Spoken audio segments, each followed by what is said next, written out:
एक बार की बात है, एक लड़का एक बुजुर्ग बाबा के पास जाता है। वह लड़का अपनी जिंदगी में बहुत परेशान था। घर की सारी जिम्मेदारियां उसी पर थीं और इसी वजह से वह अपने आप को भी ज्यादा टाइम नहीं दे पाता था और बस दिन रात काम किया करता था। वो उसके दोस्तों और उसके फैमिली वालों को भी टाइम नहीं दे पाता था। उसके जो दोस्त थे वह घूमने जाया करते थे, लेकिन यह नहीं जा पाता था और इसी वजह से उसकी खुशी छीन सी गई थी।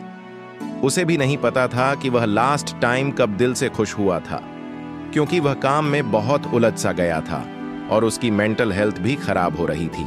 तो एक दिन वह एक बुजुर्ग बाबा के पास जाता है और उन्हें यह सारी बातें बताता है कि मैं बहुत परेशान रहने लगा हूँ, खुद को भी टाइम नहीं दे पा रहा हूँ और जब मैं खुद के लिए टाइम निकालने का सोचता हूँ तो मुझे अपनी जिम्मेदारियां याद आ जाती है। मैं पागल सा हो गया हूँ, अब आप ही मुझे कोई रास्ता बताइए। वह बुजुर्ग बाबा उस लड़के को कल नदी के पास आने के लिए बोलते हैं। यह लड़का जब कल नदी के पास जाता है तो देखता है कि वह बुजुर्ग बाबा पहले से ही उसका इंतजार कर रहे थे। लड़का बाबा से कहता है कि बताइए बाबा, अब मुझे क्या करना है। तो बुजुर्ग बाबा उस लड़के से कहते हैं कि बताता हूँ, लेकिन पहले हमें नदी की उस साइड में जाना है। मतलब नदी की उस किनारे पर जाने के बाद मैं तुम्हें बताऊंगा कि तुम्हें क्या करना चाहिए। लड़के को उनकी बात समझ नहीं आई कि नदी के उस किनारे पर जाने के बाद ही क्यों बताना है, लेकिन फिर भी लड़के ने बाबा से कहा, चलिए फिर हम नदी पार करके नदी के उसे किनारे पर चले जाते हैं, क्या कहना चाहते हैं।